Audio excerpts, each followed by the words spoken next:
Bienvenidos a Punto Ciego, el podcast donde exploramos lo que no siempre vemos, pero que influye en lo que somos. Aquí hablamos de psicología social, clínica, cognitiva y todo lo que pasa dentro y fuera de nuestra mente. Yo soy Miren. Y yo, Dalia, y cada semana te acompañamos a entender cómo piensas, por qué sientes lo que sientes y qué hay detrás de tus decisiones, tus relaciones y tus creencias. Este es un espacio para cuestionar lo que dabas por hecho, descubrir cómo funciona tu mente y mirar de frente esos rincones ocultos que todos tenemos. Porque en Punto Ciego deconstruimos tus sesgos episodio a episodio. ¿Cómo se vive con un hueco en el pecho que nunca cierra? ¿Cómo se levanta uno cada mañana sabiendo que hay una silla vacía, un número que ya no puedes marcar, una voz que no vas a volver a escuchar? Hoy hablamos de duelo, de ese duelo que no tiene manual, que no tiene fecha de vencimiento y que en el caso de nuestra invitada llegó de la manera más brutal e injusta posible.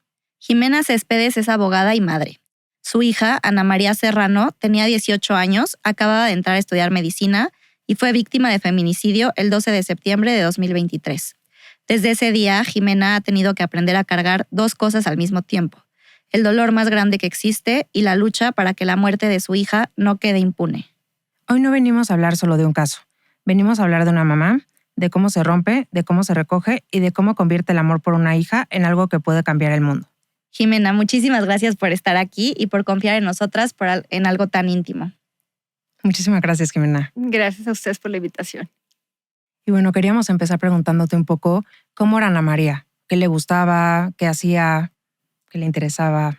Ana María era de esas niñas, porque fue niña hasta el último día, aunque ya tenía 18 años, eran las que de pronto una vez me la encontré jugando con muñecas y yo decía, "Ay, Ana María", o por ejemplo hacía galletas, le encantaba cocinar cosas dulces y estaba viendo Soy Luna y cantaba Soy Luna. Esa era Ana María.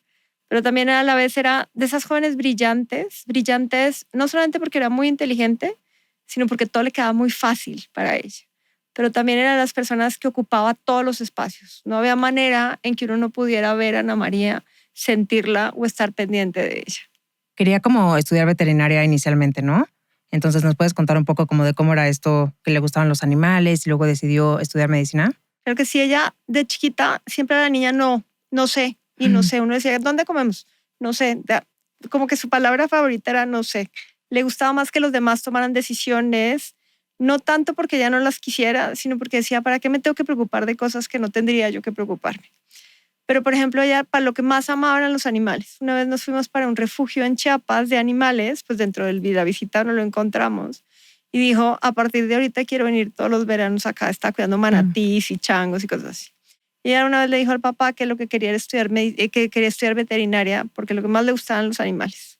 Y ella quería irse al África a cuidar elefantes. Y el papá le dijo como que veterinaria no, o sea, eso no es la vida. Hay un montón de veterinarios. Comenzamos a contar el número de veterinarios en la cuadra. Y entonces de pronto un día se levanta y dice, mamá, ¿sabes qué? Ya pensé que mejor estudio medicina porque pues a los animales me daría mucho pesar que les pase algo y los humanos, no, eso no pasa nada. Y entonces decidió que quería estudiar medicina y lo primero que hizo fue entrar como paramédico. Entonces hizo curso de paramédico 2 años, le encantaba, hizo todos los cursos de paramédico, vale. Incluso ya estaba lista para ir en ambulancia y todo. Y era como su pasión. Los 2 meses que alcanzó a estar en medicina fue la mujer más feliz. Llegaba a contarnos lo que había visto en la morgue. Y yo, ay Dios. O una vez ya la pusieron a revisar en fetos cuánto era el tamaño de un feto para saber cuánto tenía más o menos. Y yo decía, yo porque tengo un buen estómago, pero otra persona se hubiera muerto por los cuentos de Ana María. Pero era absolutamente feliz. Esa sí era su vida. Y ella le dijo una vez a mi mamá, que ella quería ser cardióloga para cuidarle el corazón, que ella nunca se iba a tener que preocupar por eso. Ay, qué bonito. Y nos gustaría saber cómo era la relación entre ustedes dos. Mira, yo tuve no era una mala relación con mi mamá, pero mi mamá siempre fue muy controladora. Y entonces yo era muy rebelde. O sea, pero tal vez no era rebelde en la medida en la que fuera berrinchuda ni nada, sino porque yo quería hacer las cosas a mi manera. Yo nunca he podido seguir instrucciones. Y entonces yo dije, el día en que tenga hijas, yo quiero no ser amiga de mis hijas, pero sí quiero poder tener una relación en la que no tenga que enfrentarme a ellas. Y entonces con mis hijas siempre fuimos muy estrictos, tanto mi esposo como yo. Mi esposo incluso creo que es más estricto que yo. Mi cuñada me dice Mussolini, ¿cómo será? Pero porque tenemos como todo muy bien enfocado. Pero siempre fuimos de los que dejamos que mis hijas hicieran todo lo que nosotros teníamos la capacidad de dejarlas hacer. El deporte que quisieran, obviamente sí les exigíamos que si escogían un deporte, pues tenían que tener el hábito de ir, no lo podían dejar a la mitad. Lo que les gustara estudiar, si querían estudiar un idioma, si querían estudiar, no sé, alguna otra cosa, como le pasó, por ejemplo, con el tema de paramédicos. Les dimos todos los viajes que pudimos. Mi esposo, que parece Sport Billy, entonces él les enseñó a montar en patines de 4 ruedas, pero de línea, pero en monopatín. Precisamente porque él decía que teníamos que dejarlas que aprendieran de todo para que cuando fueran adultas supieran qué es lo que les gustaba y nadie les contara. Y entonces la relación con ellas, yo siempre trabajé. Entonces, primero, aunque no estuviera físicamente presente todo el tiempo, siempre estaba con ellas y muy cerca de ellas sabían que ahí estaba yo. Todas las mañanas yo estaba de viaje. Cuando iban al colegio y mi esposo las llevaba, siempre hablábamos por teléfono. Ellas siempre sabían, yo dejaba un listado de dónde estaban las cosas que tenían que hacer. Siempre fuimos como muy organizados en eso. La otra, cuando eran pequeñas, una vez me dijeron, pero ¿por qué no nos acompañas a las fiestas infantiles? Dije, ay, porque eso además de que es muy aburrido, pero más allá de eso, me van a necesitar cuando sean adolescentes. Y entonces yo desde el principio dije, ahorita trabajo mucho, pero cuando eran adolescentes yo casi todo el tiempo, las tardes las pasaba y trabajaba en la casa, porque creía que ese era el momento en donde estaba. Y yo siempre estuve presente en los momentos donde era más importante. En las competencias de Ana María, por ejemplo, hacía gimnasia olímpica, entonces en todas las competencias estaba yo. En las fiestas, recogidas y demás, ahí estaba. Y casi todos los eventos estaban en mi casa. Y yo les organizaba íntegro todo, les cocinaba, los llevaba. A los 18 años ella decidió que no quería una fiesta, sino quería llevar a sus amigos a una casa con alberca, un fin de semana. Y entonces armamos todo y nos la llevamos, porque esa era como la vida que teníamos. Para mí me quedaba mucho más fácil tener a todos los amigos de Ana María con nosotros que dejarla como más, o sea, y no por la libertad, sino porque yo decía, me encanta tener a la gente en la casa. La mejor amiga de Ana María perdió a su mamá unos meses, un año antes que murió Ana María, y me dijo, es que van a pasar Navidad solos. Y dijimos, pues, ¿por qué no pasan Navidad con nosotros? Y a partir de ahí siguen pasando Navidad. Esa era Ana María y esa es la relación que teníamos. Una relación de madre a hija, pero una relación en donde Ana María llenaba todo mi espacio. Yo siempre estaba pendiente de ella, siempre estábamos unidas. No había nada más rico que irse a comer un helado con ella un viernes en la tarde. Qué bonito hablas de cómo era ella, lo que le gustaba y cómo, o sea, trajiste también a toda la comunidad que ella creó, ¿no? O sea, a sus amigos, a los familiares de sus amigos. Entonces, qué bonito todo eso. Y te queremos preguntar, como ahora sí de la parte un poco más complicada, ¿cómo te enteraste de lo que le había sucedido? Tuvimos la ventaja que nosotros estábamos de viaje, mi esposo y yo, nos habíamos ido de aniversario. Llevábamos 23 años de casados, pero para el 2020, que íbamos a cumplir 20 años de casados, pues fue pandemia y entonces el viaje que teníamos programado nos tocó correrlo y habíamos dicho, lo corremos para cuando Ana María entre a la universidad. Y así fue. Entonces ese año fuimos, mi otra hija vive en Europa, entonces lo que hicimos fue cuadrar el viaje para poder estar con Daniela, porque no siempre podemos estar con ella. Y Ana María se quedó en la casa. A las 2 de la mañana suena el teléfono, estábamos en donde estábamos, en el hotel en el que estábamos. Yo manejo crisis, entonces mis hijas siempre sabían que si algo pasaba tenían que llamar a mi marido, que era el que tenía el teléfono prendido siempre. Suena el teléfono y le digo, ¿es Ana María? Y me dice, no, es un número desconocido y se levanta al baño. Yo agarro el teléfono y lo primero, porque dije, ay, pues voy a preguntarle una vez cómo está. Y en ese momento veo un mensaje de la señora que nos ayuda diciendo que había ido el exnovio de Ana María a la casa, que lo había visto muy extraño, que había sido muy insistente preguntándole a qué hora se iba ella y a qué hora regresaba Ana María de la universidad, porque quería dejarle un regalo, y que ya, pues cuando había llegado Ana María le había dicho pues que lo había visto muy raro y que Ana María le dijo, no te preocupes, ya se le pasará como siempre. Le dice, vete para tu casa tranquila. Entonces yo agarro ese mensaje, le mando el mensaje a Ana María y le pregunto, ¿cómo estás? Me escribió esto la señora y no me contesta y no me contesta. Entra mi esposo y le dije, oye, Ana María no me está contestando. Agarro el teléfono y comienzo a marcarle y sigue sin contestarme. Y entra un mensaje primero y me dice, espérame tantito, estaba jugando con el perro. Yo dije, qué raro el tantito. Le dije, perfecto, Ana María, me parece muy bien, pero contéstame el teléfono. Y vuelve a entrar un mensaje un momento después y me dice, lo que pasa, mamá, es que no quiero estar sola, despídeme de mi papá. Cuando yo leo ese mensaje, agarré el teléfono y llamé al vecino. Llevábamos viviendo en esa casa 23 años. Y el vecino, amigo de Ana María incluso, y entonces le digo, ¿estás en tu casa? Me dice, acabo de llegar. Le dije, por favor, entra a la casa. Nosotros siempre dejábamos la puerta de atrás abierta para no cargar llaves, para que saliera y entrara el perro, porque vivíamos en una casa en un conjunto cerrado. Pasan 3 minutos entre que yo lo llamo y él me regresa la llamada y me dice, Ana María está colgada. En la cabeza de nadie se le ocurre que se muera alguien en 3 minutos. Entonces yo le dije, no me pregunten, me salió del alma y le dije, descuélgala mientras yo llamo a la ambulancia y le colgué el teléfono. Llamamos a la ambulancia, no, yo me sé de memoria el teléfono de la caseta de vigilancia, entonces llamamos a la caseta de vigilancia, decirles por favor que fueran a la casa, llamamos al 911 para que fuera a la ambulancia, mientras tanto mi esposo llamaba a mi cuñado, yo llamaba a otra amiga mía que también vivía y ya. Y durante 1 hora completa, lo único que va a pasar era que el papá del joven que había entrado a la casa sonó el teléfono y contestó mi esposo y la persona del otro lado no habló. Le dije, ¿no te dijo nada? Y no. Durante esa hora no recibimos ni una sola llamada. Lo que yo hice fue pedir vuelos de regreso, hacer maleta. O sea, íbamos en automático, pero hacíamos todo lo necesario para regresarnos lo antes posible. Habíamos conseguido vuelo para dentro de 2 horas siguientes. O sea, que eso, porque Dios es grande y nos fue como guiando en lo que teníamos que hacer. Hasta que 1 hora después llama a mi cuñado a decir que no había nada que hacer, que Ana María estaba muerta. Yo lo que le dije en ese mismo momento a mi marido es, Ana María la mataron y la mató el muchacho que había ido a la casa ese día. Creo que, o sea, no me puedo imaginar como el nivel de dolor que sintieron en ese momento. O sea, creo que tuvo que haber sido durísimo para ustedes. ¿Y cómo fue después? O sea, ¿cómo fue el regreso? Ya que, o sea, planearon todo, que me imagino que además costó un shock, en un estado, o sea, de muchísimos nervios, muchísima tristeza. Se regresaron y ¿qué pasó después? Mira, yo ahorita ya a posteriori es como si la vida nos hubiera preparado para eso. Lo primero es que si hubiéramos estado nosotros en casa, seguramente le hubiera podido pasar lo mismo a Ana María, porque esa hora lo más seguro era que Ana María hubiera llegado a la universidad sola, yo hubiera estado sola.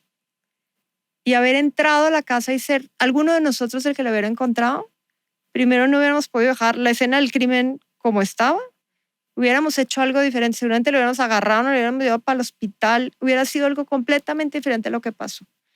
Yo lo creo y lo creo firmemente, que la vida de Ana María estaba hecha para lo que vendría después y que obviamente nos dejó todo el amor que tenía que dejar. Nosotros hicimos, cada quien de la familia hizo el pedazo correcto que tenía que hacer en ese momento.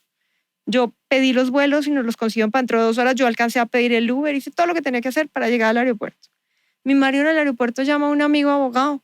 A mí no se me ha ocurrido que tenía que llamar al abogado. A mi marido sí se le ocurrió llamar al amigo abogado. Y gracias a eso mandaron al abogado para que hiciera lo que tenía que hacer. Yo llamé, por ejemplo, a mi mano derecha y le dije, necesito que revises cómo está todo. Y ella fue la que programó el velorio, el entierro. Incluso me dice, nos subimos al avión, menos mal tuvimos internet todo el vuelo. Fue el vuelo más largo de mi existencia. O sea, yo me quería tirar a las 2 horas y era un vuelo de 12 horas. Yo iba en el vuelo cuando entendimos que había internet y entonces planeé, oye, ¿te gusta esta esquela? Oye, una cosa, yo llamé a mis papás, apenas murió Ana María, yo la primera persona que llamó fue a mi mamá. Y uno dice, siempre llama a tu mamá. Uh-huh. Yo llamé a mi mamá y le dije, mamá, necesito que se vaya para México. Yo soy colombiana, pero yo llevo 25 años viviendo en México, porque acaban de matar a Ana María. Así fue. Me dijo, nos vemos en tu casa. Y mi asistente me dice, ya les conseguí hotel a tus papás, los dejo en el mismo hotel. Y yo, ¿hotel para qué? No, pues es que tu casa no puedes entrar. O sea, esas cosas que uno como que no va entendiendo y que le va a tocar ir resolviendo en el día a día. Cuando llegamos, lo primero, mi cuñado ya nos esperaba para llevarnos a la fiscalía. Mi hija se quedó esperando las maletas, mi papá había ido por ella y ya se fue para el hotel. Y nosotros, yo creo que el día más largo de toda la vida, desde que nos enteramos de la muerte de Ana María y todavía llegamos a las 2 de la mañana después de haber declarado en la fiscalía. Es impresionante la cabeza que me imagino que tenemos todos cuando alguien se muere. yo aterricé esperando que me dijeran que no era cierto. O sea, aunque durante todo el camino yo lloraba porque había muerto Ana María, en mi cabeza decía que ojalá fuera una mala broma y que cuando llegara alguien me dijera. Pero mi preocupación más grande todo el vuelo era que si Ana María había sufrido o no. Y lo primero que yo llegué fue a preguntarle a la fiscal si Ana María había sufrido y me dijo que no. Con eso es impresionante, pero a mí me quitaron un peso encima. Más allá de que Ana María estuviera muerta o no, me lo quitaron en ese momento. Hubo cosas que si hubiera podido, o que si fuera ahorita, tal vez hubiera hecho diferente. Por ejemplo, ver a Ana María, que yo solamente la vi un momento, ahorita que lo pienso, digo, debí haberla visto más, por ejemplo, aunque estuviera ya muerta, o sea, pero yo en ese momento era lo que menos quería. O sea, hay cosas que hubieras podido hacer diferente. Yo el velorio lo tengo medio perdido, o sea, hay veces donde no me acuerdo de muchas cosas. Me acuerdo de cosas sencillas como el olor que nos tocó al día siguiente, la cantidad de flores que había, que no cupieron en el lugar, que yo me acuerdo haber abierto la puerta al día siguiente y eso que te pegan las flores, y la vez pasada estaba en alguna parte y te huele a velorio y dices, no, yo ya esas cosas me cuestan mucho trabajo. Por ejemplo, entendí la muerte cuando suena el féretro y es el momento más difícil porque dices, ahora sí ya es cierto. Pero son como flashazos que te van llegando. Pero a mí en realidad yo no pude tener un duelo como lo tendría una persona normal porque al muchacho lo agarraron a los 4 días. Entonces yo desde el primer momento, y lo sigo siendo la mamá de Ana María por encima de cualquier otra cosa y entre esos en ese momento yo necesitaba que al muchacho lo detuviera. Y cuando lo detienen, yo salgo a medios a pedir que lo vincularan a proceso. Y a partir de ahí mi vida se volvió una vida completamente diferente a la que yo hubiera pensado en toda mi existencia. Porque resulta que la historia de Ana María comenzó a ser una historia que podía salvar vidas, no solamente que era la historia de un feminicidio más. Entonces al final yo combiné entre la pérdida de Ana María, entre el duelo, entre tener que vivir sin ella y entre la nueva vida que me dejó Ana María. Yo les puedo decir que cuando era chiquita, lo que sí me acuerdo que uno le decía a Ana María, ¿y qué quieres ser cuando grande? Quiero ser famosa. Pero esa era su frase. O sea, la niña no se pasó a ser, yo quiero ser famosa. Cuando me enojo con ella, yo siempre le digo, ay, Ana María, yo sabía que quería ser famosa, pero no así, de verdad. Y la verdad es que es impresionante cómo todos actuaron en un momento donde nadie sabe qué hay que hacer y cómo se fue coordinando el rol de cada persona. Porque como dices, no solo había que planear un velorio, había que vincular a proceso al muchacho. Y me gustaría que me hables de él, ¿no? ¿Quién era el novio de Ana María? ¿Y cómo te dio cómo fue tan fácil saber que no fue un suicidio, sino que fue feminicidio? Mira, era un muchacho que si uno lo pensaba, o sea, yo incluso alguna vez dije, eran como las películas gringas en donde tienes al rey y la reina de la generación. Así eran, los dos eran como muy seguros de sí mismos, los dos eran de los mejores alumnos, él vivía en el fraccionamiento al lado, era un joven, mi marido decía que era hasta empalagoso porque eran los que le abría la puerta y se la cerraban a María, fue el mejor alumno de la generación, le dieron la beca para estudiar en el extranjero. Por ejemplo, el día que nos los llevábamos o cuando estaba en mi casa, era buen conversador, era lector de los que tú le prestaba libros. O sea, que tú dices, era un buen muchacho. Si uno quisiera verlo así, era un buen muchacho. Nosotros, cuando uno no viene de una familia violenta, cuando no entiende las señales de violencia, algunas cosas uno como que las pasa desapercibido o no le importa tanto. Y también porque uno cree que el novio de una hija que está en el colegio, pues es un novio cualquiera que no va a durar. O sea, yo, por ejemplo, pues Daniela cuando entró a la universidad, sí, y ella vive en el extranjero, nos trajimos al novio que era peruano en ese momento para conocerlo, pues porque uno ya se preocupa. Pero en ese momento como que uno no se preocupa de eso. Y entonces sí hubo como 2 o 3 cosas que a mí no me gustaron, como un día, por ejemplo, que Ana María estaba llorando por teléfono y cuando colgó le pregunté qué ha pasado y me dijo, es que él se enojó porque yo fui con la falda que él me regaló al concierto de música clásica de mi mejor amiga. Yo me acuerdo haberle dicho a Ana María, termina, ¿qué necesidad? Y ella era como muy madura para esas cosas. Me dijo, cuando termine el colegio, termino. Y además la entendía porque le quedaba todavía el viaje de generación, pues la fiesta de graduación y esas cosas. Y además, pues era su compañero de salón. Entonces yo decía, si uno, el último mes de todo, pues no va a terminar. Y efectivamente Ana María terminó. Sí comenzamos a ver que enviaba muchos regalos. Y a mí mi preocupación más grande era que el muchacho estaba triste por encima de cualquier otra cosa. De lo único que yo me arrepiento después de todo este tiempo es de no haber llamado a la mamá a decirle que yo lo veía muy triste. De pronto la mamá hubiera hecho algo. No sé si la mamá vio lo que nosotros sí vimos, no lo sé. Y ya no lo volvimos a ver. Pero unos 2 días antes de la muerte de Ana María, se desapareció la computadora de Ana María. Y nosotros pensamos que la había perdido Ana María en el camino o en alguna parte o algo, o se le había quedado donde mi suegra, o sea, pues porque los adolescentes son despistados. Y cuando pasa eso, y ya nos habían mandado el mensaje de que, pues la señora nos había mandado el mensaje que él había estado, yo dije, primero Ana María amaba la vida en una forma que era de esas niñas que era tan feliz con lo que hacía, que era imposible que lo hubiera suicidado. Además, ella no soportaba el dolor. Por ejemplo, en paramédicos les enseñaron a sacarse sangre. Pues esta nunca pudo sacarse sangre, le sacaba sangre a todos los demás, no podía ni chuzarse el dedo para medirse, creo que la glucosa. Entonces era imposible que se pudiera hacer daño a sí misma. Entonces, en mi cabeza, era imposible que yo hubiera podido atentar contra su vida. Y el mensaje que había mandado la señora, yo desde ese mismo momento, no creo que tendrá intuición, sexto sentido o lo que sea, pues ahí mismo dije, este muchacho la mató. Además, yo digo sinceramente que la que nos llamó ese día en la noche fue Ana María, porque resulta que el número del que llamaron, que fue un número desconocido, nunca lo encontraron. Hicieron la búsqueda, llamamos, le pedimos a la operadora de teléfono y la operadora del teléfono dijo que ese número no estaba asignado. O sea, entonces yo creo en mi cabeza que Ana María agarró, cuando se había muerto, dijo, tengo que avisarle a mi mamá. Y gracias a eso, este muchacho sabía que estábamos lejos. Si no entra esa llamada en ese momento, que Ana María acaba de morir, de acuerdo con los tiempos que tenemos de la investigación, la hubieran encontrado hasta la mañana siguiente. O sea, varias horas después yo hubiera podido mover toda la escena del crimen. O sea, así tal cual. En cambio aquí no pudo, le tocó salir corriendo al muchacho. Entonces, gracias a eso, primero, tenemos todas las pruebas que tenemos. Adicionalmente, quien encontró a Ana María, aunque no físicamente fuimos nosotros. Imagínense la llamada al día siguiente, oye, Ana María está muerta, a que nosotros hubiéramos llamado a que por favor encontraran el cuerpo de Ana María. Sí cambió, de pronto cambió las circunstancias de todo el enfoque que había. Y la tercera, veníamos en el avión y el mejor amigo de Ana María me dice, no fue en suicidio. Y yo, primero, pues no se me había ocurrido ni siquiera pensarlo. Le dije, ¿por qué me está diciendo eso?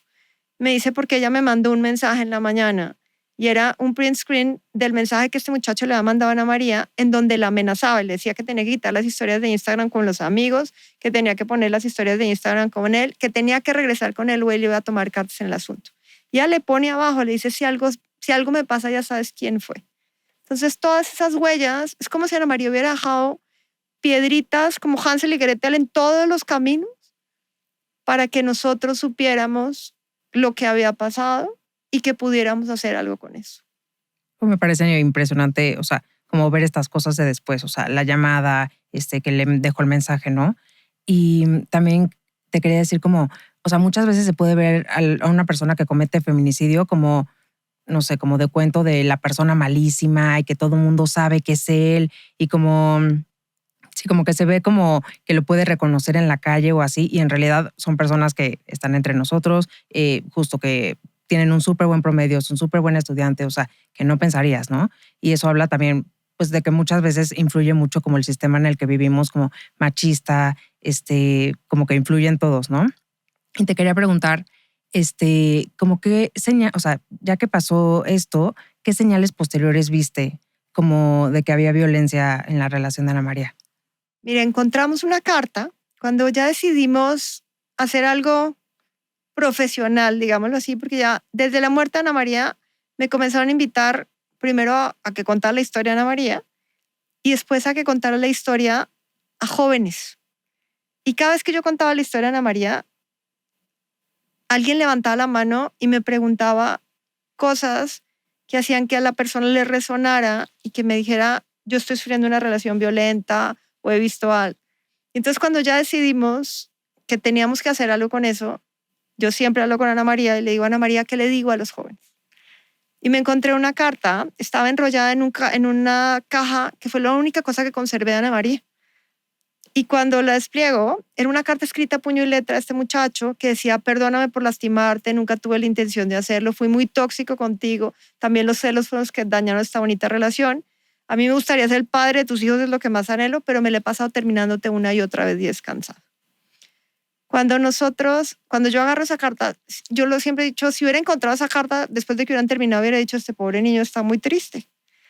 Pero se la entrego, resulta que el día en que Ana María murió, yo tengo una sobrina que estudió violencia de género y estábamos cenando con ella ese día. Y cuando yo cuento en la casa que quería hacer una fundación, ella me dice, yo quiero trabajar contigo. Entonces le mando la carta. Dice, mira, tiene todas las señales de violencia. Y las señales de violencia, que también son las mismas alertas, la primera es el tema de control y él lo dice, quería controlarlo todo. Ana María, este muchacho, lo que más hacía era controlarlo. Controlaba con quién salía, qué hacía. Por eso él fue el que se robó la computadora, para controlar los mensajes cuando él ya no estaba con ella. La segunda es el tema de los celos. La falda famosa, yo no sabía que después, cuando hablamos con las amigas, ya nos contaron que ese día lo que pasa es que había ido otro compañero de ellas y él se había enojado muchísimo porque Ana le había dicho que había ido otro hombre en el concierto de música clásica. Ana María había comenzado a dejar de ir a fiestas, por ejemplo, y nosotros pensamos que era porque estaba estudiando para ir para estudiar medicina. Más, Ana María tiene un montón de actividades relacionadas sobre todo con los temas de paramédicos. Entonces, pues pensamos que más bien era un tema de que se estaba enfocando y era porque a las fiestas a las que él no iba o no lo invitaban porque los amigos comenzaron a cerrarle el círculo. Entonces, Ana María no pudo ir a esas fiestas. La tercera es cuando, que además uno dice, pero ¿cómo va a caer alguien así? Sobre todo si es empoderado, porque pues al final Ana María era una mujer empoderada. Y es cuando te culpan a ti o cuando comienzas a ser producto del control y de los celos, comienzas a hacer cosas que tú mismo no lo harías. Entonces comienzas a sentir vergüenza. Y si la otra persona te dice, no, es que es tu culpa, eso no fue lo que dije, eso fue lo que no entendiste mal, o comienza a bloquearte, pues lo que haces es que comienzas a dudar, que es cuando dudas de tu propia autonomía. La cuarta, que él lo dice muy claramente, me le he pasado terminándote una y otra vez y descansado. Solamente una vez yo supe que ellos terminaban porque Ana María llegó llorando a la casa y me dijo que él había bloqueado de las redes sociales y le había terminado y ya no sabía por qué. Y yo, pues como mamá, vente, vamos a ver una película, un buen helado. Y él llegó ese día en la noche con un regalo. Y lo que después vimos, dentro de todo lo que hemos investigado, es que él tenía el mismo patrón. La acusaba, más o menos le decía que era culpa de ella que él se pusiera así, la bloqueaba, le dejaba de hablar unos días, Ana María lloraba y después él regresaba, le pedía perdón y regresaba.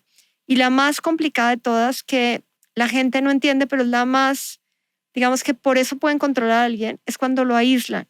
Por eso Ana María había dejado de ir a fiestas. O alguna vez le pregunté, oye, ¿por qué no han regresado tus amigas aquí? Las amigas, no, las fiestas y eso sí seguían siendo en mi casa. Pero las amigas ya no estaban yendo. No, es que tienen muchas cosas que hacer, no es que están estudiando para la universidad, no es que como ya tienen novio, pues entonces ya... Y en realidad era porque una persona que la quiere controlar tiene que aislarla de las personas. Esas 5 señales de alerta, todos tenemos alguna de esas o hemos sufrido alguna de esas, porque las mujeres dicen que las mayores de 15 años, 7 cada 10 han sufrido algún tipo de estas violencias. Y cada vez más los jóvenes están entrando en relaciones de pareja, le llamen como le llamen, desde los 11 años.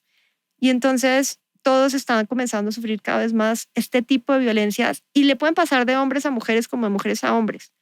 Pero lo que la gente no entiende, y que eso fue lo que más trabajo nos costó entender, porque para los amigos todos sabían que Ana María está en una relación tóxica. Y lo que hacen los amigos es, en vez de denunciar, y la denuncia es no solamente decirle al joven que está cometiendo un error, se aíslan de la otra persona porque el joven la aísla, que fue lo que pasó con Ana María. Pero cuando Ana María termina con este muchacho, todo el mundo descansa y uno dice, ya se acabó el problema. El problema más grande es justo lo que uno no sabe, que es que los 90 días siguientes es el momento más peligroso, que es cuando la persona puede perder la cabeza porque pierde el control sobre la persona y pierde el control sobre sus emociones. Y entonces él se iba a ir para Europa 4 horas después de estudiar. Entonces seguramente en su cabeza, esto yo no lo puedo saber porque pues nunca hemos hablado con él, pero en la cabeza de un feminicida no importa si es, o sea, si tiene cara de malo o no tiene cara de malo, casi todos son personas completamente normales que pues simplemente dicen si no es conmigo, no es con nadie. Pero esas señales de alerta tendríamos que tenerlo todos. O sea, y conozco mujeres que les he contado, casadas después de 20 años, que se han separado porque entienden que esas señales de violencia siempre las han tenido y que pueden salvar la vida de una joven o pueden evitarse el problema en el futuro. Porque si tú te casas con un violentador y tienes hijos, pues te toca seguir viviendo con el violentador en alguna forma. En cambio, si logramos sacar a las jóvenes, como hizo Ana María hizo lo correcto. Lo que no hizo o lo que no sabíamos, todo su círculo era el riesgo que corría Ana María por seguir en contacto con el violentador. Que eso es lo que sí hay que cortar más allá de las alertas de violencia. Y espero de verdad que si cualquier persona que está escuchando este capítulo identifica que está viviendo alguna de estas cosas que mencionas o si conoce a alguien que lo está viviendo, busquen cómo salir de esta relación. Y te quería preguntar como padres, ¿qué cosas puede ver uno en su hijo? ¿No? Porque muchas veces solemos ocultarle a nuestros papás que nos está pasando algo así, ¿no? Como si ya corté y volví, mejor no cuento que corté porque nos genera vergüenza. Entonces, ¿qué cosas se puede ver? O sea, ¿qué cosas pueden identificar los padres para poder sospechar que su hijo está pasando por una relación violenta? No sé si vamos a saber o no qué está pasando por la relación violenta, pero sí hay cosas que ahorita yo sé que tenía que haberme alertado. La primera, Ana María sufría de bulimia y Ana María fue al psicólogo por eso. Pero yo nunca hablé con la psicóloga porque pues, Ana María ya había cumplido 18 años y entonces pues uno dice, pues ya es la relación de ella con la psicóloga. La otra, el hecho de que Ana María comenzó a dejar de ir a fiestas, siendo que era la más fiestera del mundo. Ella tenía el ritmo en la sangre. Dejó de ver a las amigas, siendo que pues las llevaba, las recogía, siempre estaba con ellas. O que este muchacho, por ejemplo, casi no iba a la casa, era ella la que iba a la casa del otro lado, hasta que un día le dije, ya Ana María, él tiene que regresar.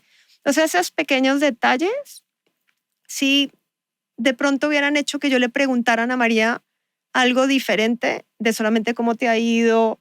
O, por ejemplo, una vez ella, me acuerdo perfecto, me dijo, es que él no tiene muchos amigos. Y yo lo que le dije es, pues mételo en tu círculo. Y entonces me dijo, sí, eso intento, pero hay veces en que pues como que no encaja mucho, siendo que para mí era un joven que pues era como muy ameno.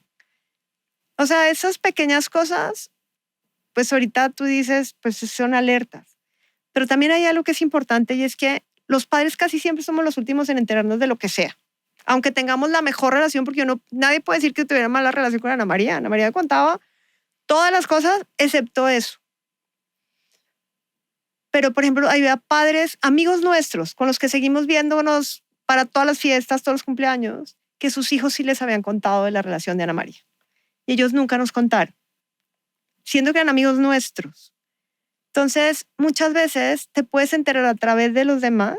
Yo, por ejemplo, cada vez que doy pláticas en las escuelas a los papás, les digo, ojalá en el chat de papás no solamente estemos preguntando a qué horas es el siguiente festival o cuándo es la plática o cuándo entregan calificaciones, sino que le digan a los otros, si algo le pasa a tu hijo, avísame y yo te voy a creer. Si algo le pasa al tuyo, yo te voy a avisar. Por ejemplo, una vez que hubo en alguna fiesta, uno de los jóvenes se tomó 2 cervezas de más y se emborrachó. Y lo que hicimos fue llamar a los papás de este muchacho, porque yo me acuerdo que los amigos de siempre lo van a matar. Le dije, prefiero que lo maten ellos a que se maten en el camino.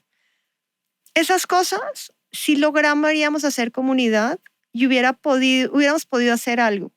O, por ejemplo, yo haber llamado a la mamá de este muchacho, que no era que fuéramos amigas, pero hubiera podido decirle, oye, veo a tu hijo muy triste después de la pérdida, pues después de haber terminado con Ana María. Esas pequeñas cosas pueden subsanar el hecho que tu hijo no te cuente y que más bien tú puedas o buscarle ayuda a tu hijo o hablar una conversación diferente porque le vas a preguntar cosas diferentes de las que le estás preguntando en el día a día porque crees que todo está bien con su vida. Sí, y creo que o sea, en cuanto más conozcamos todos como estas señales de violencia, más podemos ayudar a los demás, ¿no? Y esta parte, o sea, se me hace súper importante lo de los papás, o sea, que como que lo tengan presente para identificarlo rápido y también como amigas, ¿no? O sea, a veces como que la relación te aísla, o sea, la persona violenta te está aislando, pero también, no sé, a lo mejor las amigas que cuentan sobre algo de la relación y te dicen, ay, ¿por qué no te sales de ahí? ¿Por qué no te sales de ahí? Entonces como que eso provoca que ya no lo quieras contar a la siguiente, ¿no? O sea, como que dices, ay, pues nada más me van a regañar o no van a entender. Entonces como que también creo que es importante esa parte de como amigas, saber cómo apoyar, ¿no? O sea, como estar ahí, justo crear comunidad y a lo mejor decirle a alguien que pueda hacer algo al respecto, o orientarla, no sé, a algún servicio de salud mental donde alguien la pueda como ayudar, ¿no? Y te quería decir también de esta parte, ¿cómo resignificaste después como toda esta pérdida? Y bueno, sabemos que hiciste Fundación Ana después, que creo que es algo admirable e increíble. Entonces, no sé si nos puedas contar un poco de esto. Mira, yo creo cuando muere alguien, porque no solamente por el tema de Ana María, pero yo creo que a mucha gente le pasa que no sabe cómo manejar el duelo, o más bien cómo manejar la pérdida. Porque para mí lo más difícil de la pérdida de Ana María era el espacio que dejó Ana María que yo no podía llenar y que todavía sigo sin poderlo llenar. O sea, llegar a mi casa y no tener a Ana María por quien preocuparme aunque físicamente no estuviera, eso ha sido de esas cosas que ese vacío no se llena y no se va a llenar nunca. Pero la vida me fue llevando, la vida misma, y yo les juro que Ana María también, a que la vida de Ana María tenía un propósito. O sea, que la muerte de Ana María, al final, ella murió para darle vida a los demás. Y lo aprendí en el camino. Esto fue un aprendizaje, llevamos más de 2 años. Este fue un aprendizaje de poco a poco. E incluso muchas veces cuando yo digo, ¿será que sí estaré haciendo lo correcto? Alguien me repite o alguien me muestra que el camino es el correcto. Entonces, la primera vez que yo salí a medios, que fue una salvajada, estaban mis hermanas conmigo porque toda la familia vino para la muerte de Ana María, y entraban una entrevista tras otra, de forma que mis hermanas eran como las secretarias, una la tomaba, la otra me la mandaba, las que eran en televisión las veía yo, pero hubo un momento en donde menos mal mis hermanas hablan igual, entonces cada una de las de la radio las iban tomando porque ya teníamos el discurso listo. Y entonces una señora me llamó, me escribió a través de redes sociales, después me llamó a decirme que cuando vio la historia de Ana María, se fue a buscar los mensajes de su hija en el WhatsApp, y eran mensajes como las que habían recibido Ana María, de amenazas de muerte por parte del exnovio. Y que esta joven iba a cumplir 18, pero que había alcanzado a ponerle la orden de interdicción para que él no se pudiera acercar. Y que ella creía que le había salvado la vida, pero que su hija no quería hablar con ella.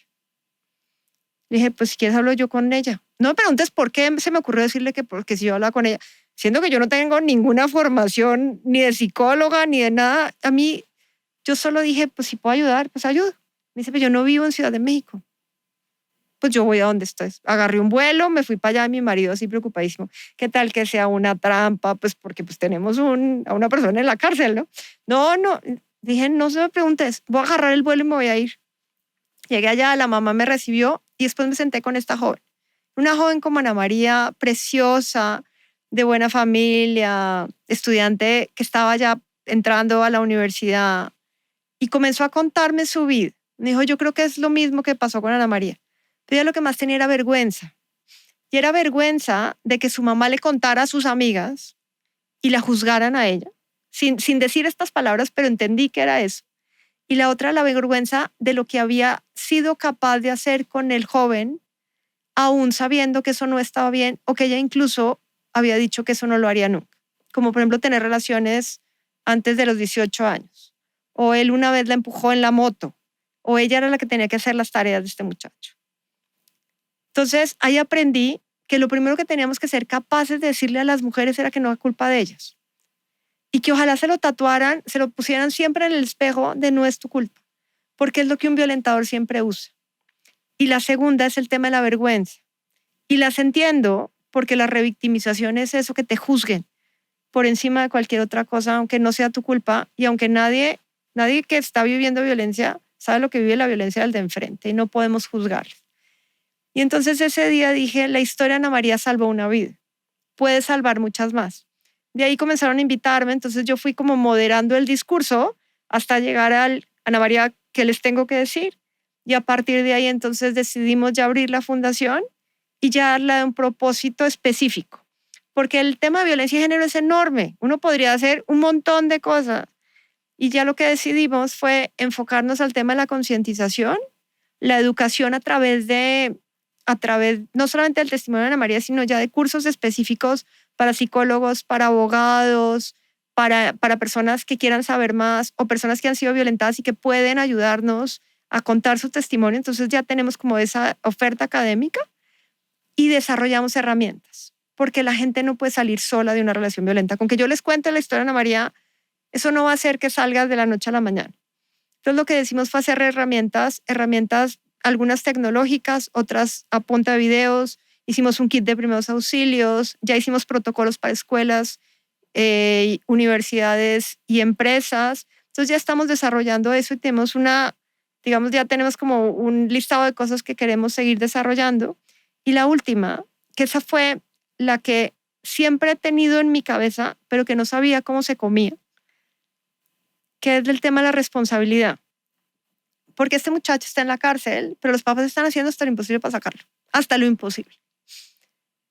Y entonces entendí porque yo lo perdoné desde el primer día, pero lo único que yo pido es que él se haga responsable de lo que hizo.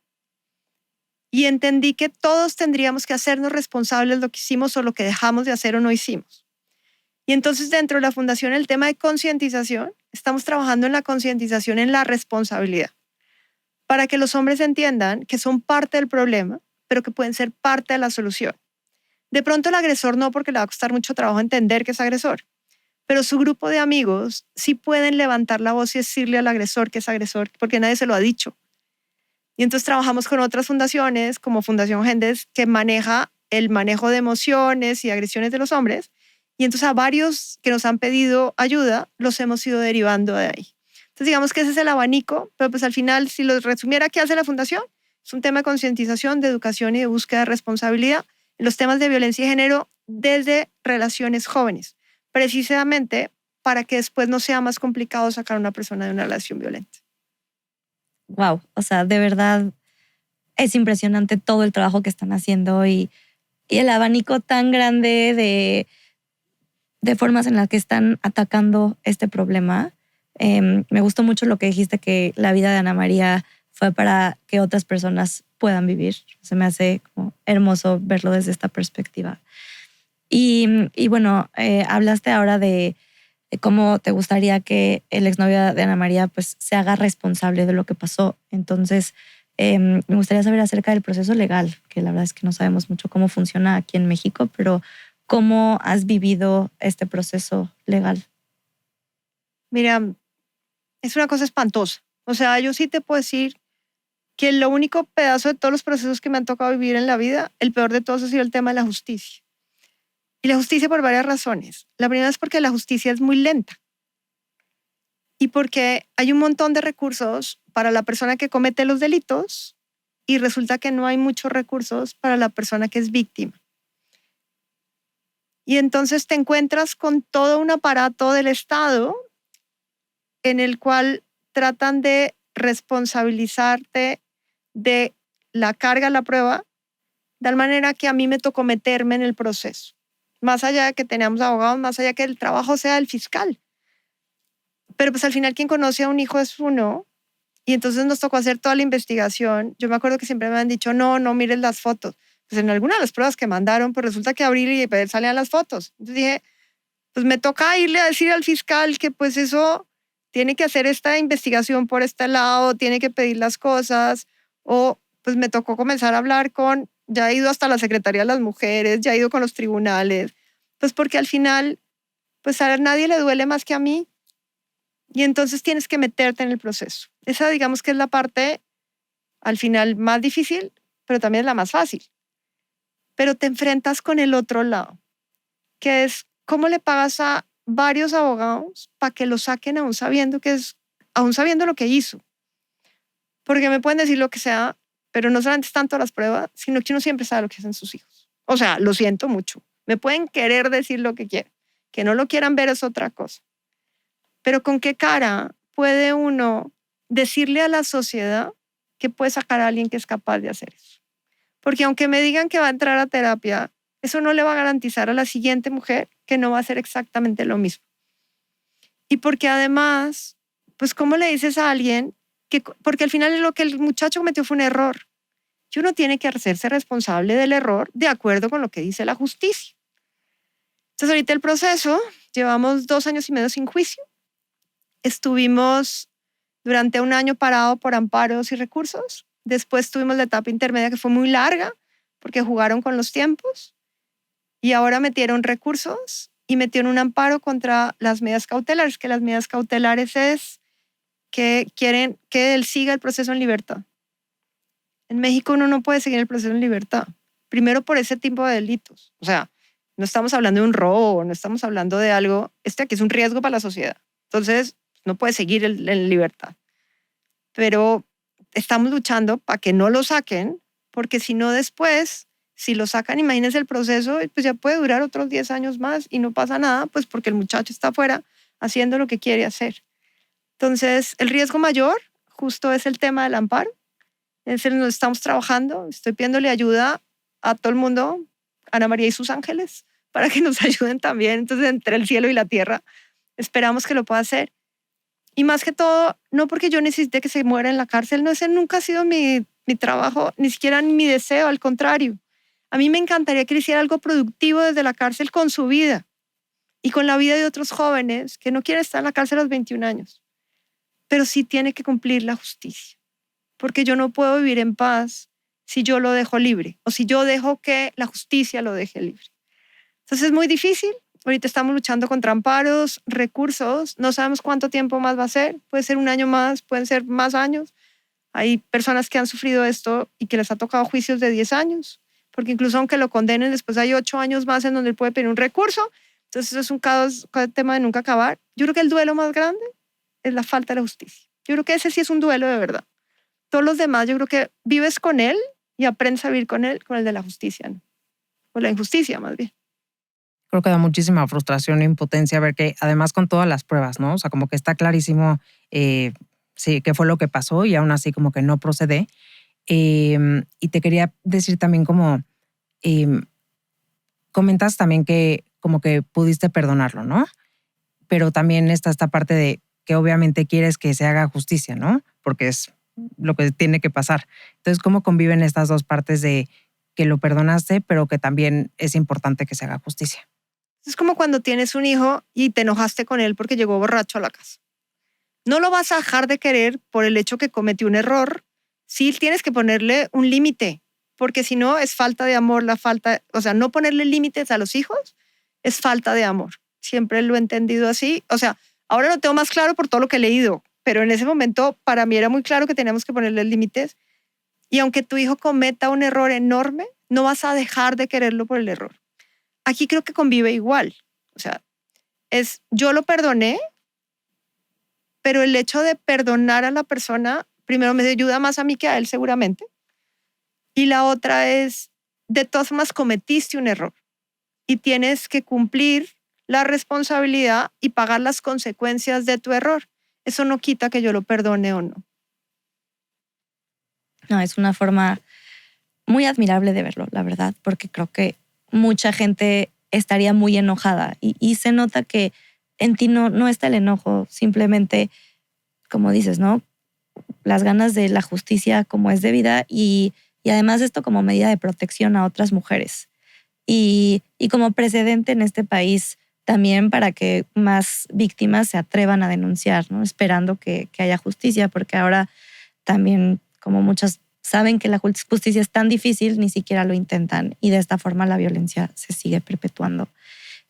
Volviendo al tema del duelo, has hablado en otros momentos acerca de cómo recibes constantemente señales de Ana María. Me gustaría que nos hables de eso, por favor. Creo que sí. Yo creo que desde el principio Ana María me mandaba pájaros. Primero comenzó a mandarme colibrís. Yo creo que cuando ya no hay colibrís me manda otros pájaros diferentes.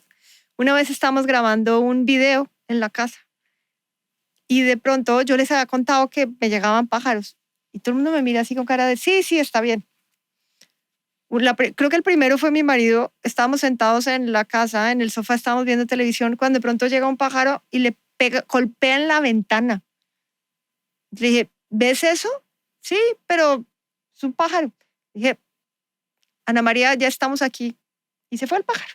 Otro día estaba yo en la casa y de pronto entró un pájaro por la puerta. Se paró en la lámpara y le digo yo, Ana María, ¿eres tú? Y comenzó a piar. Y entonces le dije, entonces ya le hablé, no sé qué. Y después de que le hablé, le dije, ya te puedes ir. Y salió el pájaro por la ventana. Entonces yo cuento y entonces todo el mundo me miraba así como, hasta ese día que estábamos grabando el video y de pronto entra un pájaro caminando por entre la puerta y la entrada de la casa. Y le digo yo, todo el mundo se volteó como asustado de que entrara un pájaro. Le dije, Ana María, estamos grabando, espérame. Y se regresa. Ellos salieron a grabar en el jardín y llega el camarógrafo y me dice, el pájaro sigue ahí esperando. Salimos y el pájaro no se movió, se quedó ahí. Yo le hablé, está en la grabación en el video, y yo le hablé al pájaro y ya después el pájaro se fue.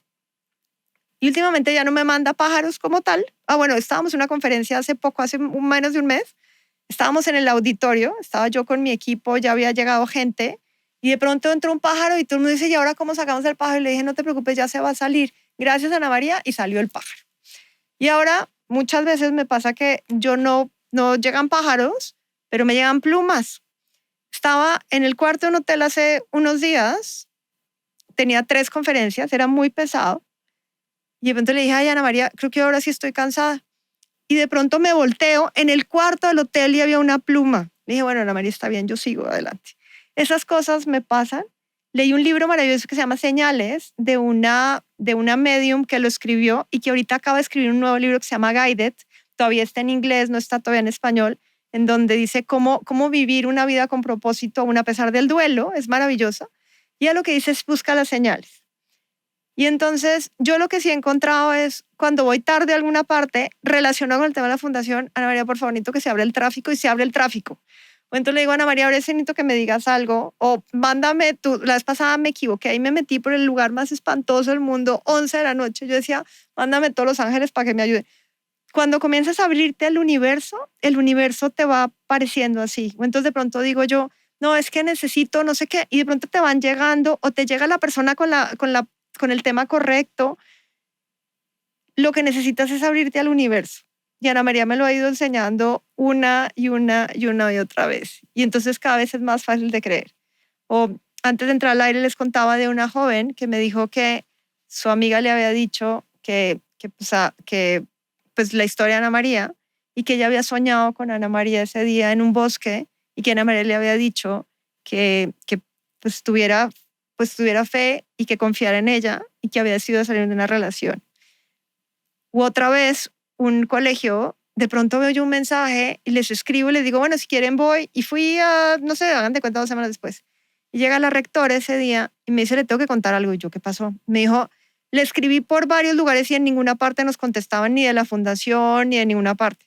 Hasta que yo iba saliendo del colegio y le dije, Ana María, dile a tu mamá que si tiene que venir, que por favor me escriba. Y ese día me escribiste en la tarde. Entonces esas cosas van pasando y ahí es donde no me siento tan sola. No, creo que es increíble como todas estas señales que te ha ido mandando en el proceso y que también como que te han dado fuerza para seguir, ¿no? Porque son como, pues sí, procesos muy complicados y está cañón ver que está ahí siempre contigo. ¿Y qué otras cosas te han dado, o sea, en el día a día, qué otras cosas como que te dan presencia de Ana María o te recuerdan a ella? Mira, una vez murieron, este año ya han muerto 3 de mis mejores amigos por cáncer. Y un día la esposa de uno de ellos me contó que tenía un problema porque no encontraba el testamento. No sé qué. Le dije, ¿por qué no le preguntas? Al día siguiente me llamó y me dijo, le dije que por favor que si me ayudaba, y me encontré el testamento, pero estaba en mis narices. Le dije, ok. Y hablamos, por ejemplo, con los papás de un joven que también murió, no víctima de femicidio, le han matado a los amigos. Y llega y me dice, porque estábamos hablando del propósito, no sé qué, me dijo, es que todavía no sé qué tengo que hacer. Le dije, ¿por qué no le preguntas? Y es como si, ahorita que me están preguntando cosas, yo no siempre tengo la respuesta. Pero es como si, no sé si es Ana María o alguien más, siempre me va mandando o me da la respuesta correcta. Hay veces en donde me dice mi equipo, pero ¿cómo dijiste eso? Ni la más remota idea, alguien me lo dijo. pero también te vas encontrando gente en el camino que te va diciendo que las cosas son correctas. Por ejemplo, yo tengo 3 puestos porque tengo mi empresa de relaciones públicas y manejo de crisis, trabajo en fortalecimiento cívico como voluntaria en Coparmex, como vicepresidente, tengo el tema de la fundación y cada vez más me pasa que me llaman alguien que ha perdido un hijo y entonces voy, o alguien que necesita salir, entonces voy, viajo por toda la República ahora. Y estaba yo muy agobiada diciendo, ¿será que tengo que dejar algo de lo que estoy haciendo? Porque sí, es muy pesado todo el trabajo. Y de pronto una amiga, estábamos cenando, y de pronto me dice, porque le dije, es que estoy como muy cansada. Me dice, pero todo está interrelacionado. Porque resulta que esto sirve para esto no sé qué, y además ustedes los contactos de acá. Me volteé y le dije, esa es la respuesta que necesitaba, muchas gracias, puedo seguir con todo. O sea, como que te van dando las respuestas, aunque muchas veces no te estén diciendo. O de pronto digo, ¿y ahora cómo vamos a pagar para poder ir al otro colegio? Y de pronto ese día alguien te pregunta si puedes dar un curso pagado, o alguien entonces de pronto te manda alguna cosa y te dice, oye, te voy a dar una donación. Y uno dice, bueno, si existe, cuando pides abundancia te llega. Entonces, yo creo que esas cosas son justo las que te da optimismo, te da confianza en que el proceso es el correcto y te da un propósito para vivir, porque precisamente el mundo es más maravilloso de lo que uno espera. Y yo lo único que espero, sí, siempre le digo a Ana María, es que no me deje demasiado tiempo sin ella aquí. Entonces, esperemos que esa también me la cumpla. Jimena, se me pone la piel chinita al escuchar cómo llegan todas estas señales y cómo cuando el camino se ve complicado, llegan ayudas desde distintos lugares para irlo haciendo más fácil. Espero de verdad que la gente que escuche este capítulo, que esté pasando por un duelo, tenga como esta esperanza, ¿no? Y que pueda ver el futuro con optimismo y que se dé cuenta que a pesar de que le falta a alguien en esta vida y alguien muy importante, y como dices, es un hueco que no se puede llenar, hay formas de vivir después del duelo y se puede seguir conviviendo con la persona que se perdió, aún si no está en este plano físicamente. También para cerrar, me gustaría preguntarte como, ¿qué mensaje te gustaría darle a cualquier persona, ya sea que esté viviendo violencia o que sepa de alguien más que esté en una situación así? Mira, la primera no se le olvida lo que es la intuición. Y todos sabemos que algo no está bien o que no nos sentimos cómodos en una situación. Ojalá todos conectáramos de nuevo con la intuición, buena y mala, porque uno siempre ve, hay gente que uno dice como que tiene buena vibra y hay gente que no. O sea, si lográramos hacer eso, creo que solucionaríamos la mitad de los problemas. A veces uno llega a un lugar y uno dice como que no me gusta y ese día lo roban. O sea, deberíamos tener esa pequeña intuición.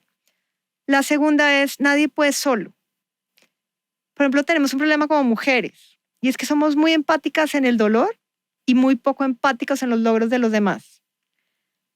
Pero si no tenemos este grupo de mujeres o este grupo de amigos, hombres y mujeres, es muy difícil salir de cualquier situación, bien sea un duelo o una relación violenta. Tenemos que ser capaces de cultivar estas relaciones, porque el día en donde las vamos a necesitar, el día en que las necesitamos, sí las necesitamos, tenemos que confiar en ellas. Y la más importante de todos, que yo creo que es lo que tendríamos que tatuarnos siempre, y que lo repito siempre, es que no es culpa nuestra la violencia. Es responsabilidad de lo que hagamos. Es responsabilidad nuestra informarnos, es responsabilidad nuestra pedir ayuda, pero no es culpa nuestra.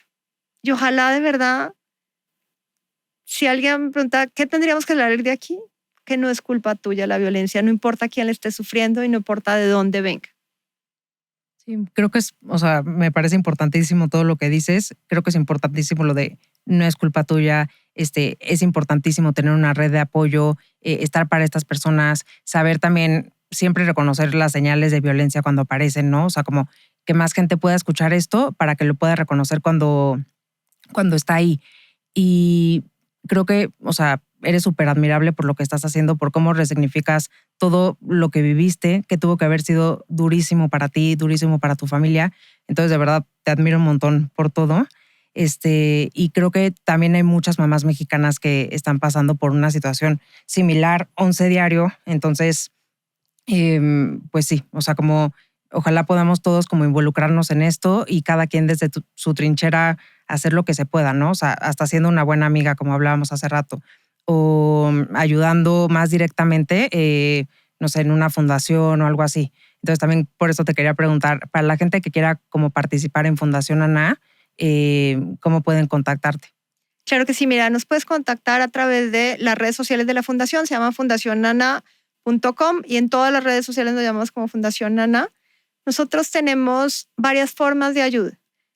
Hay una ayuda directa que es con que tenemos un curso que le llamamos curso de embajadores y más que todo, no solamente si quieren trabajar o no en la fundación, sino porque necesitamos mucha gente que sea capaz de contar la misma historia y que le haga conciencia a las demás de este tema. Y entonces necesitamos entender justo estas señales, cómo acompañar a una persona y ser capaces de abrir la conversación. Abrir la conversación es el primer paso para romper el círculo de violencia. La segunda es, queremos mucha gente que trabaje con personas que están sufriendo violencia. Pueden ser psicólogas, psiquiatras, trabajadores sociales, abogados, que podamos hacer una red para cuando alguien necesita, no atendemos a las personas, podamos enviarlo como personas como ustedes, a las que podamos enviar a las personas a que los atiendan con profesionales, que tengan esa perspectiva y los puedan acompañar. La tercera es que nos lleven a sus lugares de trabajo, que nos lleven a sus escuelas, que nos lleven a las universidades. Porque el mensaje de Ana María es muy poderoso. Ya lo hemos visto, de cada vez que yo me paro en alguna parte o alguien de la fundación se para, siempre hay alguien a quien podemos salvar. Y por ejemplo nos pasa que los padres de familia no están en las escuelas, están en las empresas. Y todos somos hijos de alguien, de una mujer, hermanos, amigos. Entonces necesitamos poder contar esta historia muchas veces. Entonces la tercera es que nos inviten a donde quieran, nosotros vamos. Como les digo, he ido a lugares más recónditos del mundo, los hago y yo además porque ese es mi propósito de vida. Y la última es aquellas personas que han sufrido violencia. Para mí lo más sencillo siempre es contar la historia de Ana María. Yo resignifico la vida de Ana María y me libero también de la vida de Ana María, pues del dolor de lo que le pasó a Ana María, ayudando a alguien más. Y creo que eso es parte de lo que podrían hacer muchas mujeres, quitándose el velo de la vergüenza, poder contar su historia, porque de pronto la historia de Ana María no es la misma que la de una mujer que está siendo violentada sexualmente de pronto, o que está siendo violentada por su marido o que tiene hijos. Entonces necesitamos muchas otras historias como las de Ana María para que las otras personas se vean reflejadas en eso. Entonces nos encantaría que mucha gente venga a contarnos su historia, porque con esa historia que ellos nos cuenten lo podemos mover con el nombre o sin nombre, o sea, no importa si es anónimo, pero que esas historias sirvan para otras mujeres, se vean reflejadas y a partir de ahí pidan ayuda. Las cosas que uno dice, pues son muy sencillas, esas son las cosas que nos ayudan un montón en la fundación. Y hay un último solicitud. Estamos entrenando una inteligencia artificial. ¿Para qué? Porque encontramos que la mayor parte de las violencias actualmente todas son digitales. Redes sociales, WhatsApp. Cuando él la bloqueaba el WhatsApp, entonces le mandaba SMS y cuando la bloqueaba el SMS se le mandaba a través de correo electrónico. Y entonces subimos todas esas conversaciones a una inteligencia artificial para reconocer si hay violencia o no. Pero necesitamos muchas conversaciones. Si nos quieren dar sus conversaciones y ver si hay violencia o no, nos encantaría que nos la mandaran.